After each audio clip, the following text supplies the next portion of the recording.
I've got to wrap up, Steve. Really appreciate him coming and thanking me.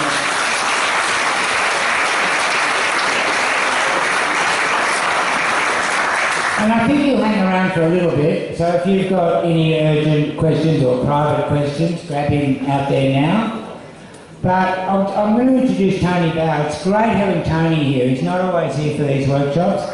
I went last night to Byron Bay Film Festival to the launch premiere of a movie called Marijuana Australiana. It'll be out on the web by Christmas. It was excellent. Tony was an absolute star in it.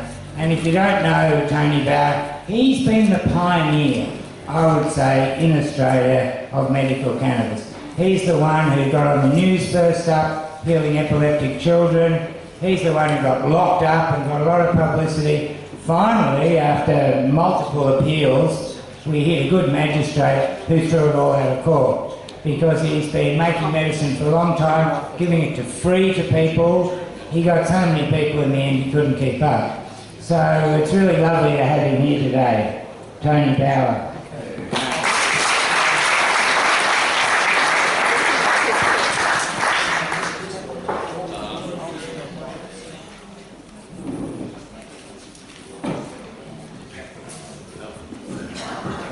Yeah, g'day everybody. I'm Tony Bauer. I started up Mullaways Medical Cannabis 8 or 9 years ago now or something, making different sorts of tinctures and oils and that to help people with, we found that it helps a lot of kids with autism, seizures and things like that. I originally started doing it for basically for people with cancer, chronic pain, things like that was why I originally started the medical side of things, researching it. Because really, I started off as a commercial grower. I was on the other side of the law. Some people say I still am, but I knew a lot about the plant. I understood the plant much better than even I still don't understand now why I know so much about it. But I did start growing when I was 15, and for 1 year when I was in jail, I grew every year of my life as a commercial grower, so and breeder.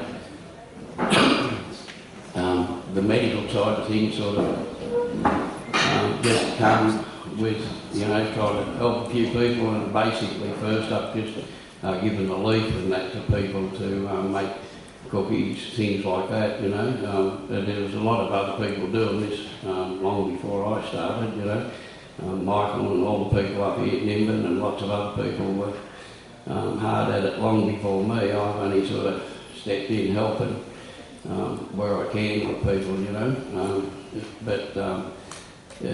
I sort of, basically a lot of people that use cookies and stuff like that, elderly people, and they didn't like what they call the giggles when they had some cookies, they got the pain relief and everything, and but they didn't like the giggles. So basically I was just asked to see if I could get that side of things out of it in some way, and by researching different ways of doing tinctures and different breeds, and what we understood about things back then. This was early 2000.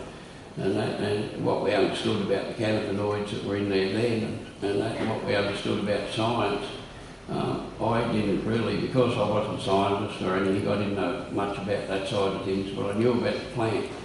And so I started doing ways differently to what science does it, and to what most people do it. And I found that you can actually strip the crystal or the cannabinoid down by taking pieces off it, and you can do it in different ways. So you can add pieces back later if you want, by taking it down in different ways. A lot of people still don't understand why things are done certain ways, because they don't understand the plant or the crystal enough, because, well, science is only just starting to learn that part of this is water-based. What's the name? So, and a lot of extractions that I hear people talk about and doing, they'll use a high alcohol content. They try and use as high alcohol content as you can on the thing, but by doing that, you're not allowing the parts of this that are water-based to get into the tincture or whatever you're making.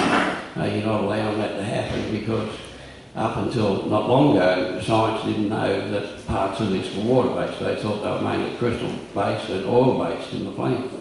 And now we're finding out because we know now, and I've shown some of the scientists over here at the university on how to strip the crystal down. So we know what's outside the skin because they didn't even know there was a skin on the crystal.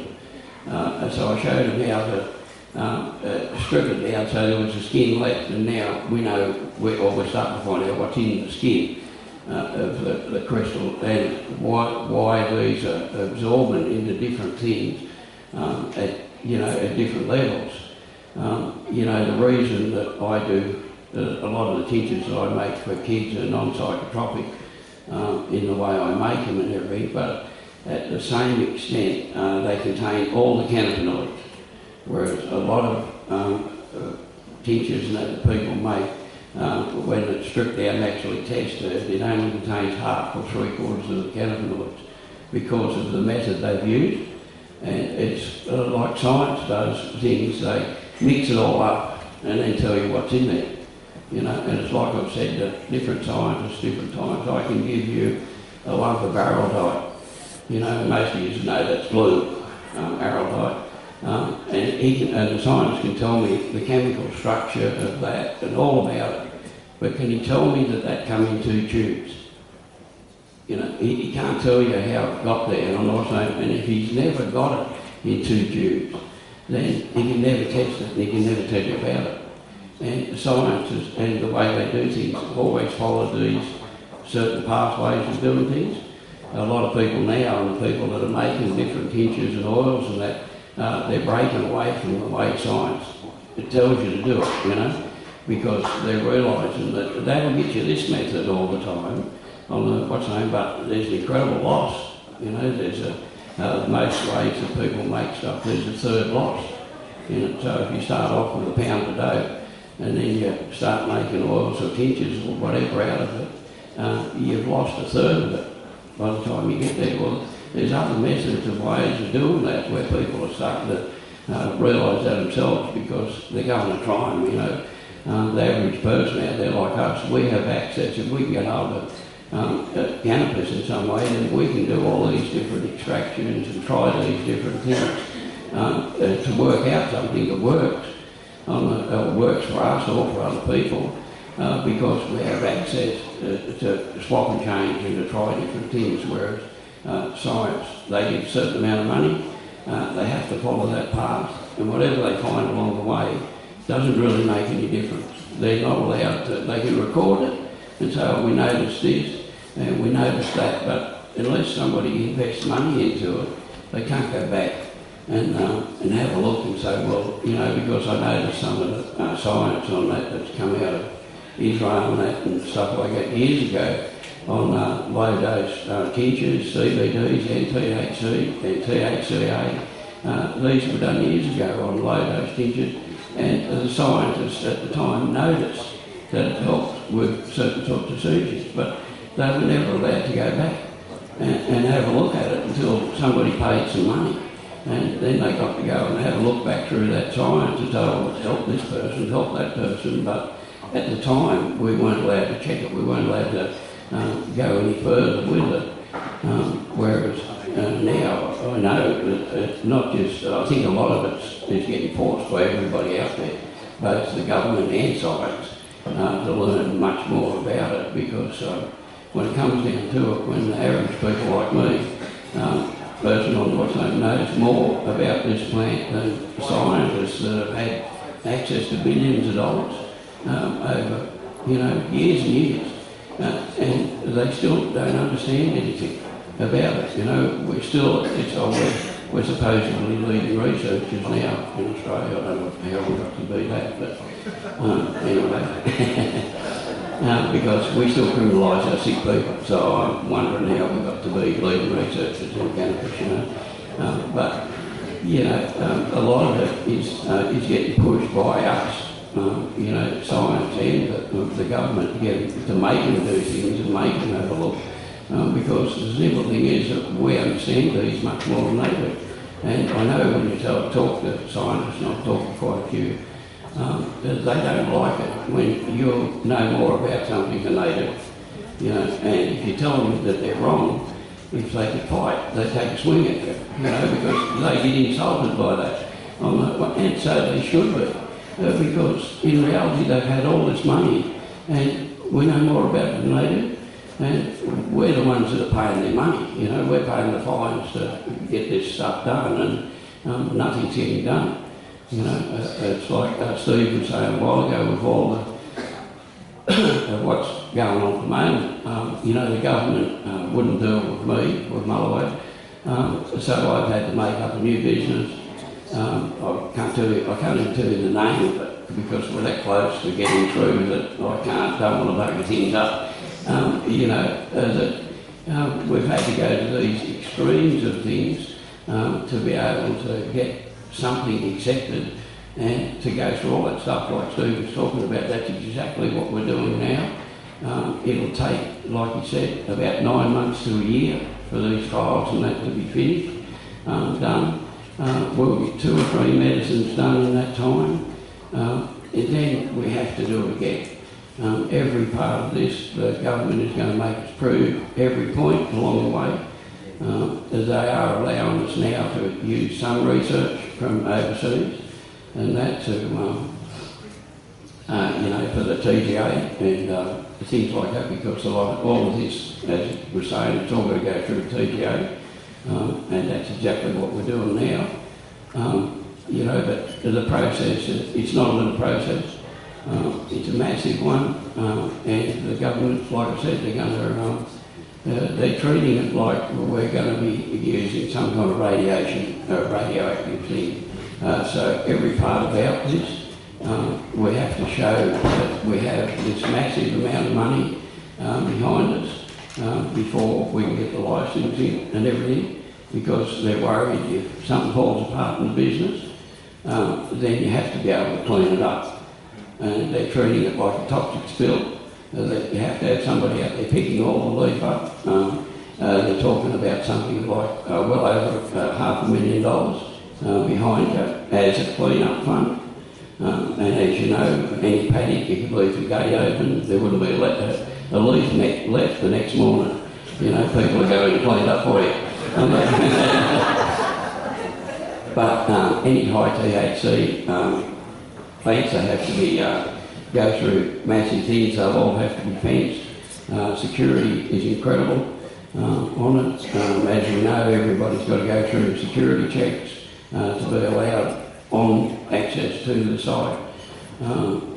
It's incredible what sort of stuff is involved in it to be able to even get the trials done on the what's name, and as to high THC oils.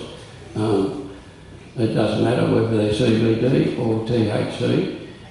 In the finish, they are, I don't know whether they will really get approved, because unless you can go 100%, it's really hard to get things through the TGA, so it's got to be 100% thing. Science, they can already go into the lab and make THC 200 times stronger than we can do it, or an average person, not me. And they can do the same with CBD. They can make CBDs 100% in the lab. So anybody that thinks in the future that you're going to be able to do things with CBD medicines, all the rest, it's already owned. As far as I know, DuPont or Bayer own a patent on CBDs and have for quite a while. So they're not going to let anybody interfere with that. That's where Tasmania started off. They were originally going to make up a CBD medicine down there, use the fibre cannabis, because it's basically in Australia, it's one of the only breeds you can get CBDs out of in a higher quantity. It's very low, in no amounts in most cannabis that's grown in Australia. It's just not present at all.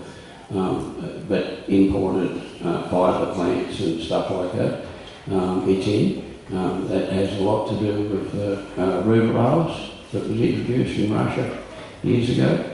That was brought in to make the fibre plant lower THC, because the fibre plant used to be just a normal plant indica or sativa or whatever. You know, here in Australia we never had an indica plant, so that's what's gone wild here in Australia. Even though it looks like a sativa, it's actually an indica breed. It comes from the islands. It's just in different areas. It narrows off the leaf, but that has to do with water and the area, how hot it is, everything. The plant, as you know, changes to its environment. What's name? You can take a cutting, and I've shown this with different people. I can take a cutting off a plant and I can give it to 10 different people, you know, 10 different cuttings off of the same plant, and you bring it back in 2 months' time and we'll have 10 different plants. Everybody, because of what you do, everybody grows something different and it does it differently. With TGA, to get things through TGA, it has to be repeatable. So whatever you grow today has to be exactly the same next year, the year after that. And up until when I started doing this, according to all the scientists in the world, you couldn't do it. I've shown that you can do it over and over again, but it's something that you've got to know a lot about the plant, and it's something that you have to be able to follow through at all times on what's known, because a lot of people, well, to keep a mother plant alive, a lot of people wouldn't understand on how to keep that alive. So if you're using a mother plant for your cuttings and that, then you have to be able to keep that alive, not for 1 year or 2 years, but for 10, 20, 30. And you can never ever do anything wrong with it, because as soon as you do something wrong, that passes on in that plant. So now you might not produce this cannabinoid or that cannabinoid or terpene, myrcene, whatever is in there. All of a sudden that plant won't produce it again because you let the mother plant run low on water. As simple as that. You've changed the rest of that breeding. So for people to be able, and that's the way, because it's always been illegal. Who's been able to keep a plant for that long, or learn how to keep mother plants for that long?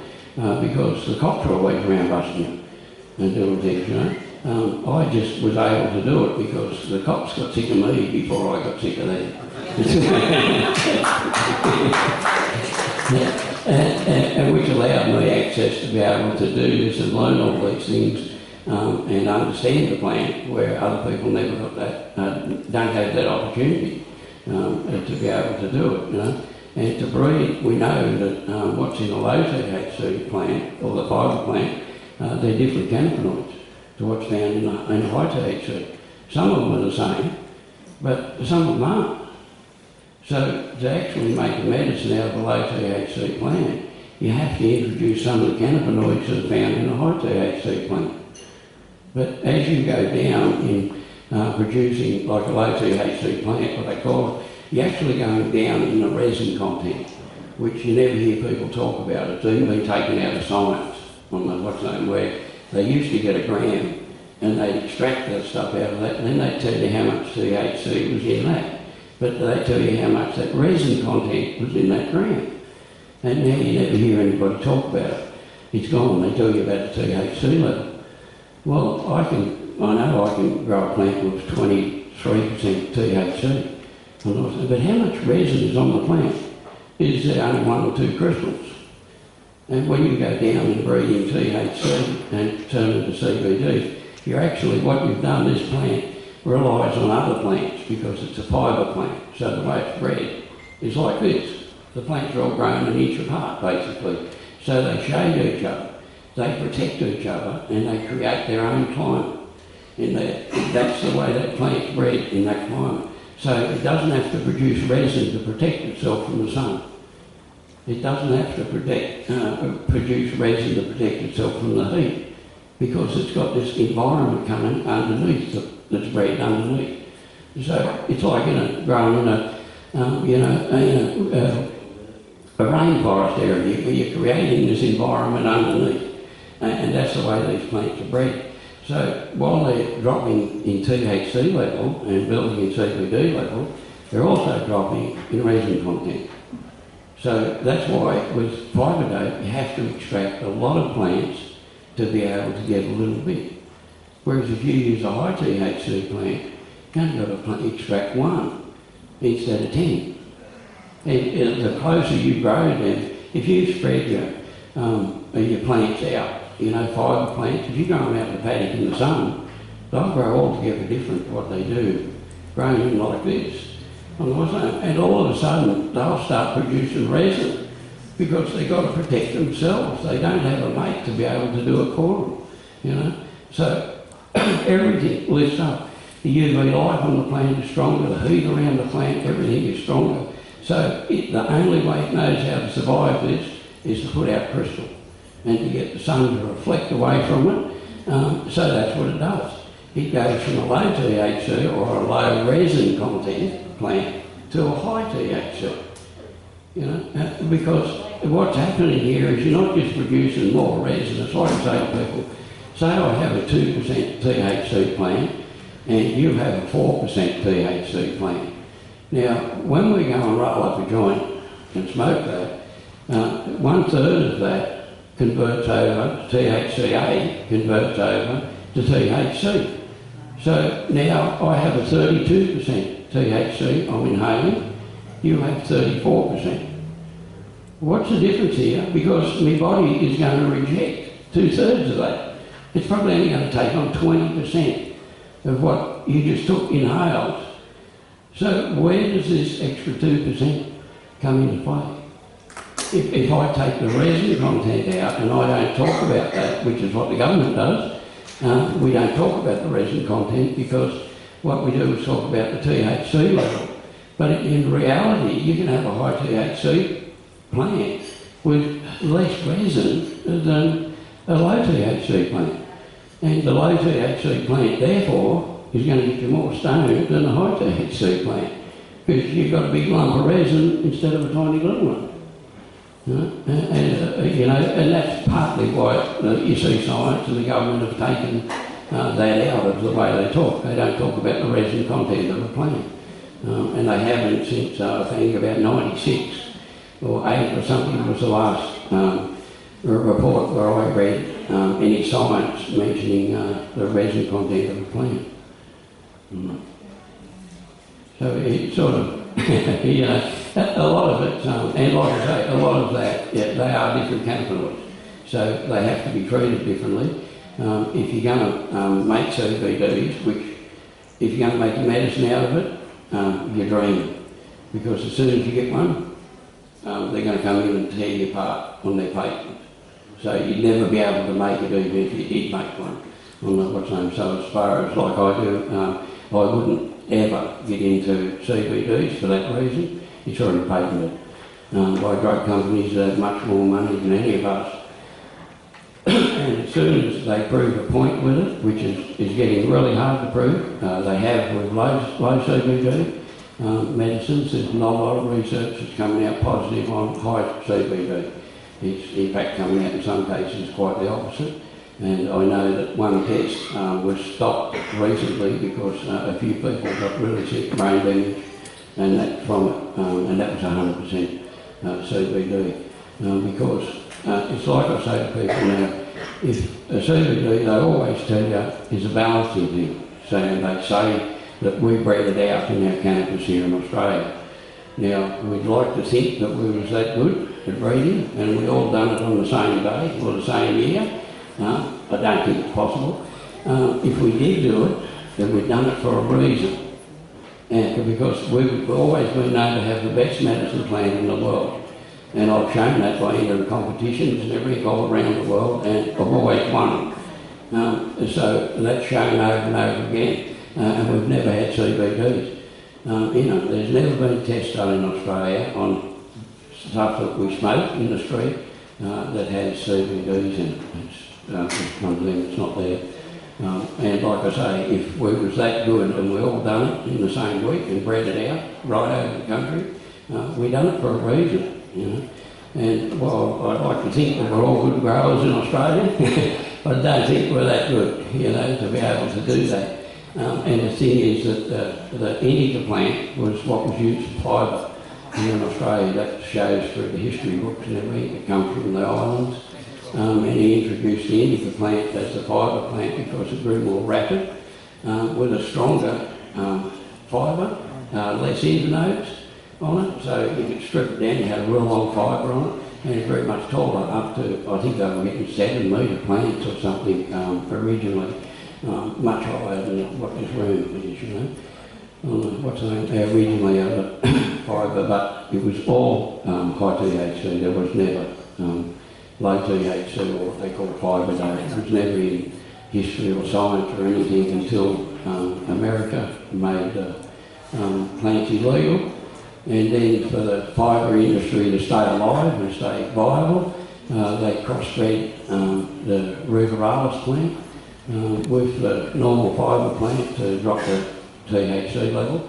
And then it took quite a few breedings after that to actually, because the ruderalis plant only grows about a foot 18 inches high. So it took quite a bit of breeding then to bring it up into a viable plant for fibre again.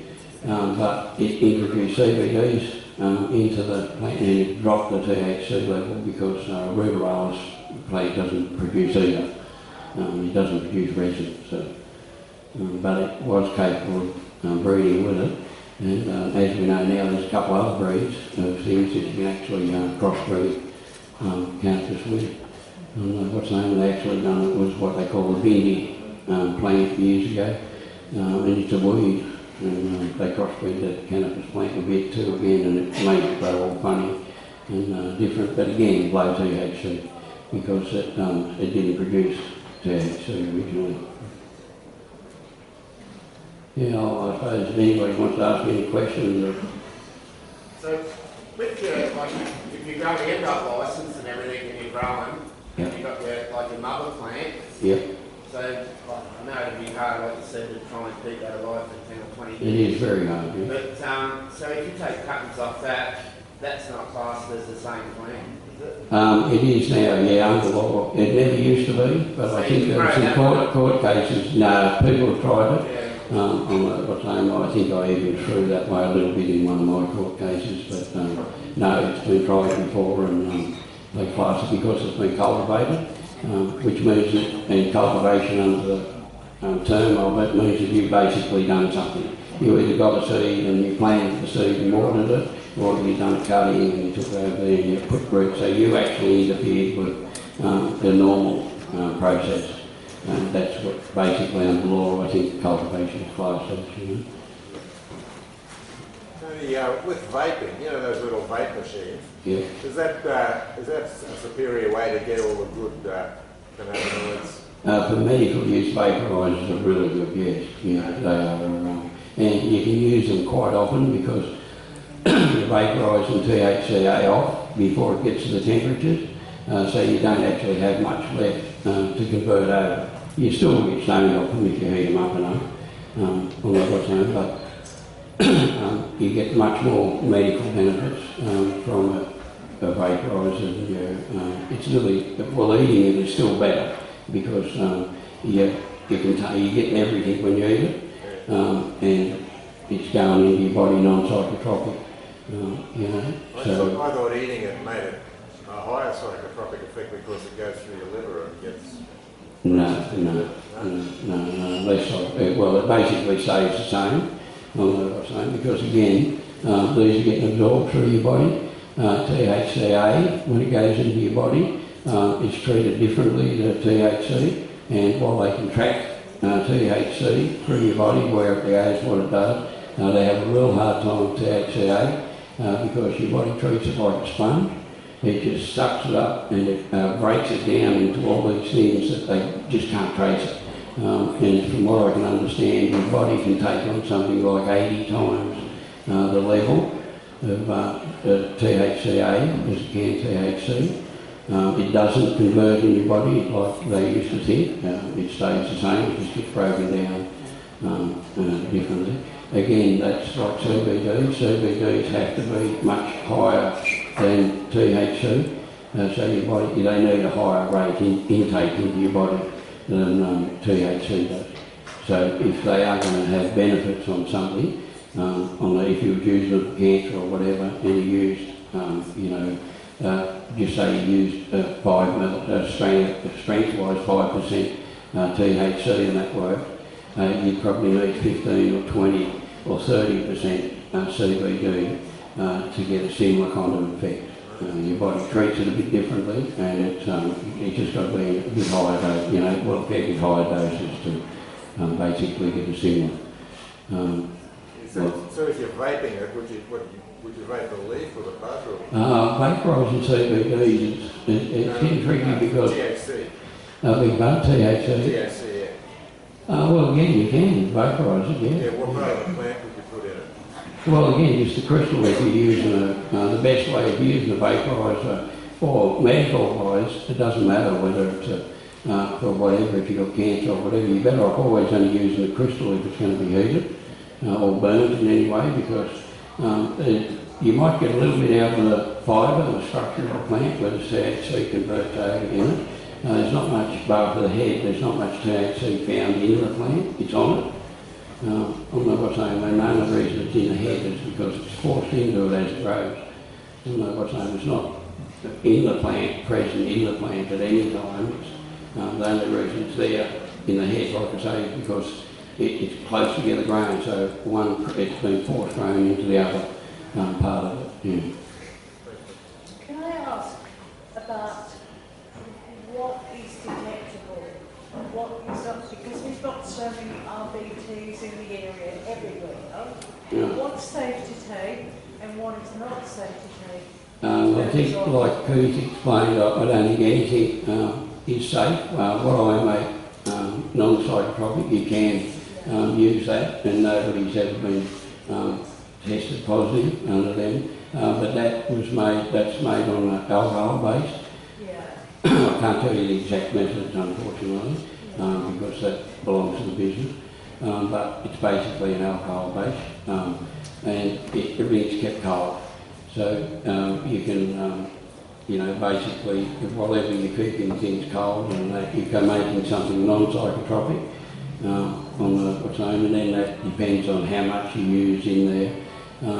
But a lot of alcohol extractions and that won't take on, unless heat is used, it won't take on a lot of THC, unless that's all you put in there. So if you use like finger hash, on the what's known, because it's a higher THC than bubble hash. So if you use the finger hash in there, in the alcohol, that will naturally turn out a high THC tincture because of the method you use, what you put in there first. The finger hash is the high THC, whereas bubble hash is not. It's the opposite. The bubble hash is the low THC. What's known, because there's no heat. When you get the finger hash, you're breaking the plant off the heat from your skin. And because you're breaking the crystal, that's enough to convert that over and make it a high THC, and that's why if ever you smoke finger hash, you'll know that's why it's heaps better than anything else. Fisherman's friends are safe to take. Fisherman's friends. Yes, all the time, but because I'm only a little white smoker. Because of the method, I always tell people, look, the method that hemp seed oil is made on, right? There's no THC in hemp seed oil. It's contaminated when it's made, so it ends up with a tiny little bit in it. That is picked up by the method that the police use to test it.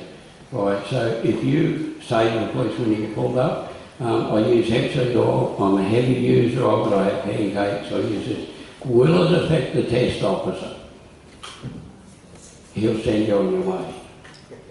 Sweet. Well, because it don't say it will affect it. Yeah. What you asked is the question, will it affect the test officer? And you will find that 90% of the time they'll send you on the way. And if they don't, and you go to court, now you have something in court. And they actually have to prove then that hemp seed oil does not get picked up by their testing. Right. And they can't prove that because it's quite the opposite. Yeah. Because their test goes down to these minute levels, it can be picked up, and as Pete said, for weeks afterwards in some cases.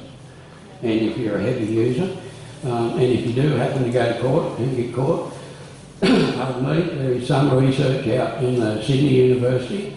It's done by Dr. David Allen, I think. Johnson, but anyway, Sydney University. He done a lot of research on THC and THCA years ago, and he showed that if you go on a diet or stress levels past a certain point, people that used to smoke heavy, because the THC is stored in your fat, when you get stress levels or you go on a diet, it breaks down the fat and the THC is released out into your system. So you can actually, if you were to take research like that in the court with you, that would definitely help. You know, if you was under some stress or you had some illness, and you hadn't, especially if you hadn't smoked for a while, research like that you can take to court, and that actually does prove that it is released out into your system under some conditions just normally. And that could have been 20 years ago since you smoked. It's still stored in the fat. I've been tested twice, passed twice. Can't hear. Huh? Speak up. I have been tested twice and passed the test. Yeah. I would smoke a tiny little bud at night. Yeah. The testing was done at about 3 in the afternoon. I do fisherman's friends anyway, and I passed both times. Yeah, they showed with emails from between Western Australian Police and New South Wales Police when they introduced the drug testing over in Western Australia. The Western Australian Police sent back emails to New South Wales and said the test isn't working. They were having up to a third where they knew people were stoned, the way they acted and everything else, and they passed and got through on the what's known these in their own emails, and they couldn't prove that even the times where they said it worked, that it actually did. Because the test, it fails that many times, you can't tell whether it's failing the truth or the lie. You know, and which is real. You can't tell because they don't know whether you can go in there and have never smoked and you can fail the test. Well, how in the hell can that happen? On the what's name? But that's genuinely happened. People that have never smoked are failing the test. On the what's name? Well, the only way that can happen is if your test doesn't work. So you can't tell the difference between the truth and the lie. So if it's failing all these times, it just shouldn't be used at all. But, another area that I have a concern, and it's a very practical area, is that I have this dreaming that when they bust, which I don't approve of, but when they do, if they could just give the contents to you, or to science, not burn it. yeah, believe me, I have tried to get it. They won't give it to you. But I have tried, yes. Yeah, but actually to make a medicine, it's no good to me. Because the simple fact is I have to know where it comes from, what breed it is, how it's grown. Every breed that I use for medical reasons, it's grown under 3 different conditions, using 3 different methods, nutrients, everything. So that I can find out what's the best one for that breed. And then that has to be repeated over and over again. Because if I don't get it right the first time, then everything after that is going to be wrong. And you might end up with good growers and then all of a sudden you're producing cannabinoids that you didn't know were there first up. So you have to be able to do it at least 3 ways to find out which way the plant itself prefers. And they won't give you a note to say that you passed, because I asked. When I passed, I said, can I have a note to say that I passed? And he stopped for a minute and then he said, oh no, we can't do that. You're right. Thank you. Tony, I was just wondering, is it really hard to get the CBD oils, or people that have got CBD oils available, how do we know that? From what now, here in Australia, it would be really hard to tell because there's no way of anybody to test it, apart from the cheap test they get on the internet. That only tells you where it's present. That could be in negligible amounts. Sorry, it's a really hard word for me to say. But until you get it under a proper gastronometer testing, you can't tell the amounts. I know I've even heard of some people where they use apps on the phone. Well, an app on the phone or something wouldn't tell me anything. And if you're using a test like the police are already using, or similar sorts of things that are available on the internet, they're already shown that they don't work. So, if they don't work for the police, they're not going to work for us, and that's not an argument you can put up. It's simple that there is no way of testing. CBDs, well there is, but you've got to have the money and get to the right place. CBDs in Australia have shown through all the growth we've done and testing, really hard to produce. They have to be done in winter time, in the cold climate, in the breeding, in the plant. You can't do it in summertime. You can get very low amounts on what's known, because of the heat and the UV light. What's known? Yeah, I think you can get up to about 5% CBD.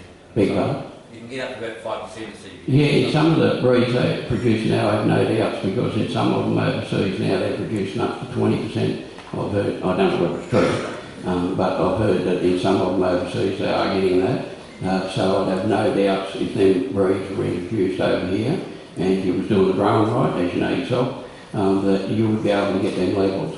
Whereas the best we could get was a bit over 2%, 2.5%, but they were in breeds that they didn't produce CBDs. One of them I think produced a tiny amount or something, what's known. So to actually get some of the breeds now and grow them under the right conditions here in Australia, I'd have no doubt you could get the levels, much higher. And if you say 5%, I'd say at least that.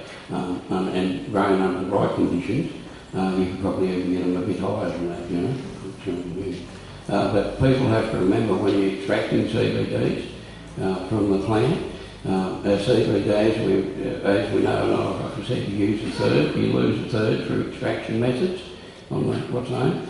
So when you're taking CBDs out of the plant, you lose a third of them on what's known as they're going. So if you start off with, say, 5%, you're down to about 3.5% once you extract it out.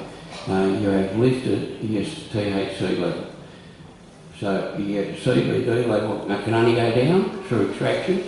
Your THC level can skyrocket through these methods. So on the what's known, where you might start with a 5%, and like I say, the average extraction method will only end up with about 3.5%.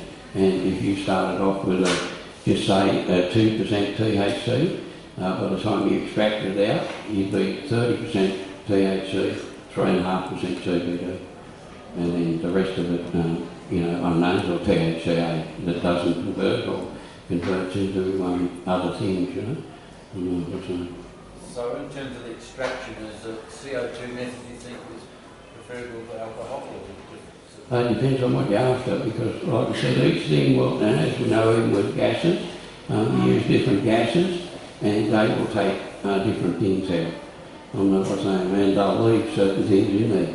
What's known. So when you want to extract, if you just after certain things out of the plant, then you can just change the gas, and that's all you'll take, is that substance. You won't take anything else because it won't be absorbed into that. What's known. So it's just basically, the chemical structure of whatever gas or whatever liquid or anything you're using, saying it will allow certain things into it and other things it won't allow into it. And that's why a lot of extraction methods get expensive when you're going down to trying to get just CBDs out and things like that, is because of what you have to use to get it. It's not the method, it's the gases and all the chemicals that has to be used that just takes that, that makes it really expensive. And that's why most processors just don't, a lot of people don't, they just make it from one, however it's turned in the plant, what's that. But like I say, a lot of people don't explain that. They'll say the plant was, like over in England or America, they'll say the plant's 20% CBD, and therefore they'll advertise the medicine as 20% because they extracted it out on the what's known. But in reality, that's not right. because now that is 15% because of the extraction method used, and the THC has taken up the other, and the unknowns or the THCA is less, and you've had a conversion over depending on how much heat was used and how long a time. You know, because sometimes a little bit of heat, like your hands, can convert THC over a period of time, THCA into THC. That much heat. It only takes that 30 degrees or something for a little bit of time, and that's converted over. You know, people think because they cook leaf for a long time, things like that, that it actually takes a long time to convert over and that. And I've cooked up different types of oils, checked them afterwards on what's known. Some of them, were quite a few of them now we've had tested, and the results are basically all the same. The longer you cook it for, the greater the loss. What's known as simple. After about 20 minutes to half an hour, whatever's in there, if you've done it right, it's converted over.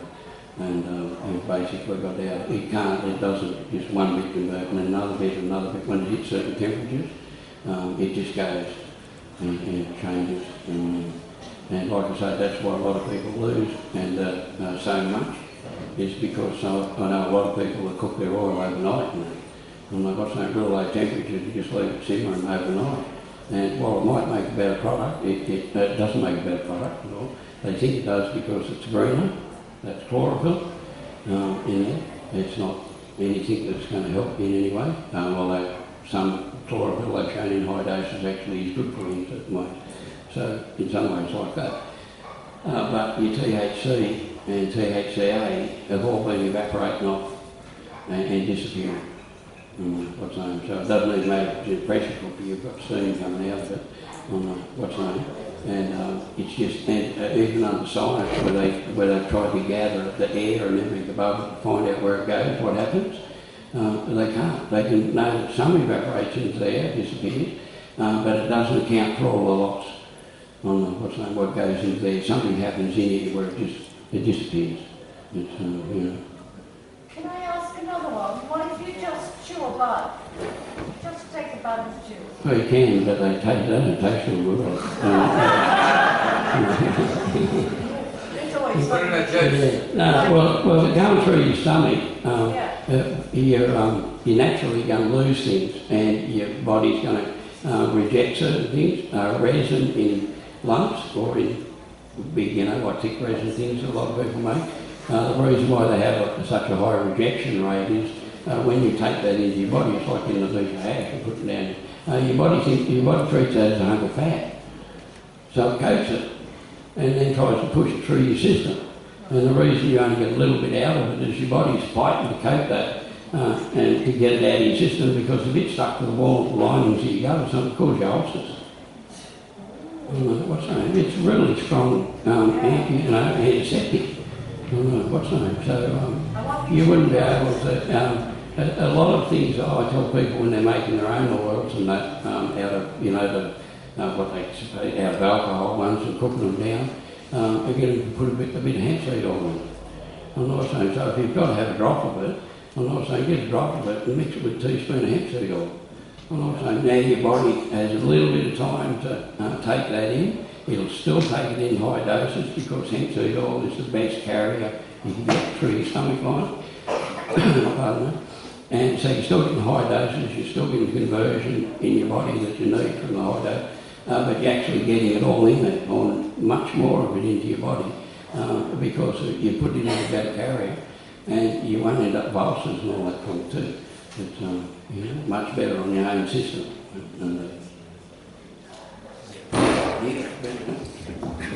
So we're going to have a break. Please thank Tony here.